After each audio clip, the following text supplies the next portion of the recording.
तो आज हम देखेंगे डाइजेशन एंड एब्जॉर्प्शन के बारे में। सबको पता है डाइजेशन और एब्जॉर्प्शन क्या होता है, फिर भी हम देखेंगे।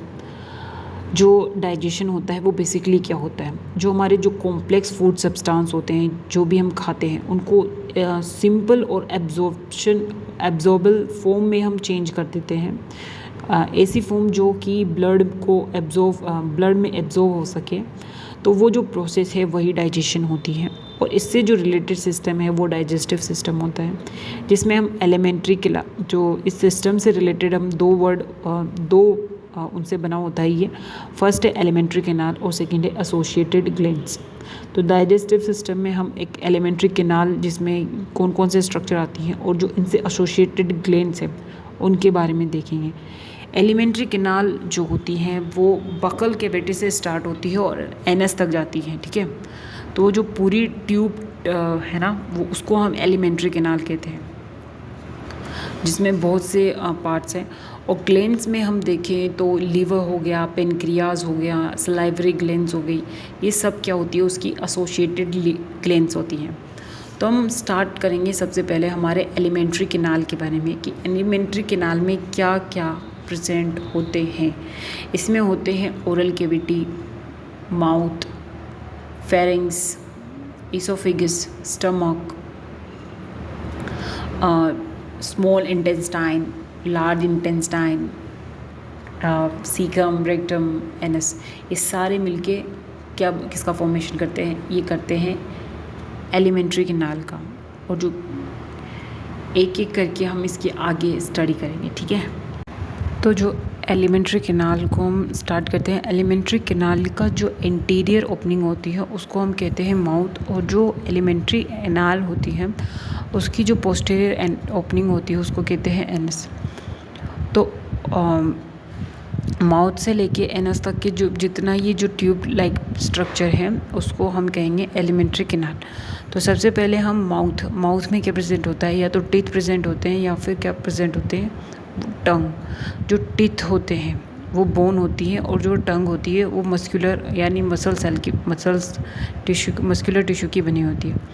टीथ कितने टाइप के होते हैं, टीथ होते हैं हमारे 4 टाइप के। एक होते हैं इंसिंजर, एक होते हैं केनाइन, प्रीमोलर्स एंड मोलर्स, ठीक है। तो 4 टाइप के होते हैं। और एक एडल्ट ह्यूमन में बात करें तो जो टीथ का फॉर्मूला होता है वो होता है 2123/2123। ऊपर वाले जो में होते हैं 2 इंसिजर, 1 केनाइन, 2 प्रीमोलर, 3 मोलर। और ठीक नीचे वाला जो होता है उसमें भी सेम यही होते हैं। तो ये हो गए 32 टीथ। जो ह्यूमंस की अगर हम बात करें तो जो वो टीथ होते हैं वो जो के अंदर गड्ढे में सॉकेट में धंसे हुए रहते हैं, तो उसको कहते हैं हम कि ये ऐसे टीथ होते हैं थीकोडोंट। तो ह्यूमंस में कौन से टीथ होते हैं, क्योंकि सॉकेट जो गड्ढे होते हैं उनमें धंसे हुए रहते हैं तो उनको बोलते हैं थीकोडोंट। थीकोडोंट टाइप के टीथ इसमें देखने को मिलते हैं। और क्योंकि ह्यूमंस में 2 बार दांत आते हैं, फर्स्ट जो होते हैं उनको हम मिल्क या डेसिडियस टीथ कहते हैं, और जो दोबारा आते हैं वो परमानेंट टीथ होते हैं जो एडल्ट्स में होते हैं। तो इस वजह से जो ह्यूमंस की टीथ होते हैं उनको डाइफायोडोंट कहते हैं, डिफायोडोंट। तो डिफायोडोंट एंड थीकोडोंट टाइप के टीथ जो होते हैं वो ह्यूमंस में प्रेजेंट होते हैं। और जो हमारे टीथ होते हैं ये किसके लिए हेल्प करते हैं, ये मैस्टिकेशन ऑफ फूड, मतलब कि फूड को चबाने के लिए, chewing surface of the teeth, उनके लिए ये हेल्प करते हैं टीथ। और ये इनेमल के बने हुए होते हैं। इसके बाद आती है टंग की बारी। जो टंग होती है वो मस्कुलर ऑर्गन होती है और वो फ्रीली मूव कर सकती हैं कहीं भी ओरल कैविटी के अंदर।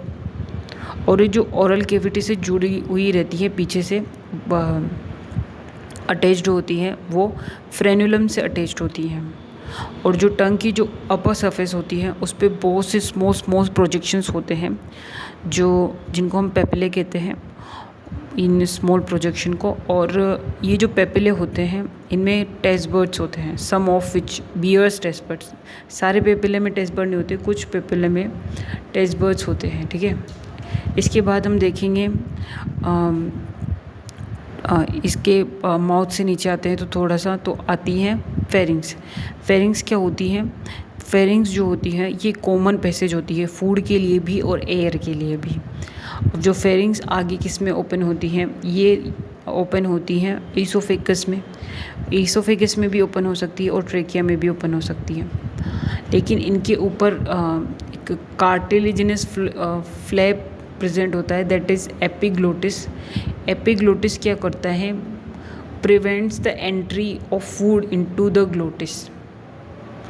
ग्लोटिस के अंदर ये फूड को नहीं जाने देता, ग्लोटिस में वो एयर के लिए है। तो ये फूड इसोफेगस में जब भी हम खाते हैं तो वो ढक्कन ग्लोटिस को बंद कर देता है। तो इस तरह वो जो एपिग्लोटिस है वो एंट्री को कंट्रोल करता है, ठीक है। इसके बाद हम देखेंगे जो हमारा ईसोफेगस होता है वो स्टमक के अंदर ओपन होता है। ईसोफेगस स्टमक के जहाँ पर ओपन होता है वहाँ पर एक स्फिंक्टर प्रेजेंट होता है, जिसको हम बोलते हैं गैस्ट्रो ईसोफेजियल स्फिंक्टर।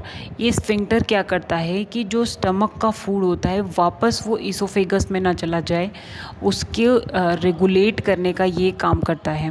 कौन? Gastro oesophageal sphincter. गैस्ट्रो जो वर्ड है वो स्टमक के लिए यूज़ होता है, इसलिए यहाँ पर गैस्ट्रो वर्ड को यूज़ किया गया है। अब हम बात करते हैं हमारे जो स्टमक के बारे में। स्टमक की सबसे पहले हम पोजीशन देखें तो कहाँ है ये, जो ये है एब्डोमिनल कैविटी के अंदर। एब्डोमिनल कैविटी में भी ये अपर साइड पे है, अपर में भी लेफ़्ट, तो ये अपर लेफ़्ट साइड में है एब्डोमिनल कैविटी के। एब्डोमिनल कैविटी क्या होती है, डायफ्राम की जो नीचे वाला पोर्शन होता है वो एब्डोमिनल कैविटी कहलाता है, और डायफ्राम के ऊपर वाला जो पोर्शन होता है वो थोरेसिक कैविटी कहलाता है। तो जो हमारा स्टमक है जिसको एनसीईआरटी ने जे शेप्ड बैग लाइक बोल रखा है, वो कहाँ प्रेजेंट है, वो हमारे अपर एब्डोमिनल के कैविटी में अपर साइड, अपर पोर्शन में, वो भी लेफ़्ट में प्रेजेंट है, ठीक है। जो कि मेजर 3 पार्ट से मिलके बना हुआ है। पहला है हमारा कार्डियक, दूसरा है फंडस, तीसरा है पाइलोरिक। जो ईसोफेगस की जो ओपनिंग होती है वो डायरेक्टली कहाँ पे होती है, वो कार्डियक रीजन में होती है। ऊपर वाला जो पोर्शन है ये फंडस है, और जो ये लास्ट वन है पाइलोरिक। अब ये पाइलोरिक कहाँ जाके ओपन होगा, ये स्मॉल इंटेस्टाइन में ओपन होगा। स्मॉल इंटेस्टाइन भी 3 तरह के अलग अलग पार्ट से मिलकर बनी हुई है, duodenum, jejunum and ilium. In 3 part से मिलकर बनी हुई है स्मॉल इंटेस्टाइन। तो हमारा जो पाइलोरिक रीजन है वो स्मॉल इंटेस्टाइन की जो सबसे पहला पार्ट है डुडेनम, उसमें जाके ओपन होता है, और ये जो डुडेनम होता है वो शी शेप्ड होता है। अब हम आगे बात करते हैं स्मॉल इंटेस्टाइन के बारे में। जो स्मॉल इंटेस्टाइन होती है वो शी शेप्ड डुडेनम, मिडिल जो होती है वो जेजुनम, और जो हाईली कोइल्ड और जो लास्ट पार्ट है स्मॉल इंटेस्टाइन का वो है ileum. Duodenum, jejunum and ileum तीनों मिलके किसका फॉर्मेशन करती है, ये तीनों स्मॉल इंटेस्टाइन के पार्ट्स को बनाती हैं। इसमें हम देखेंगे जो स्टमक और स्मॉल इंटेस्टाइन है उनके बीच में भी एक स्फिंक्टर प्रेजेंट होता है, जैसे कि इसोफेगस और स्टमक में था।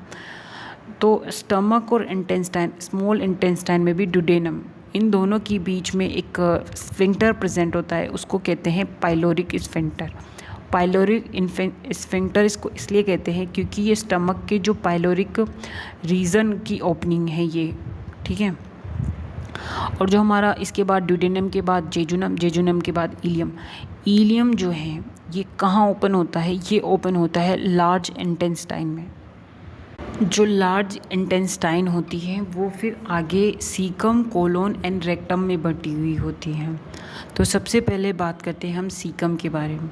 सीकम को हम स्मॉल ब्लाइंड सेक कहते हैं। स्मॉल ब्लाइंड सेक जो होस्ट करता है सिम्बायोटिक माइक्रो ऑर्गेनिज्म को।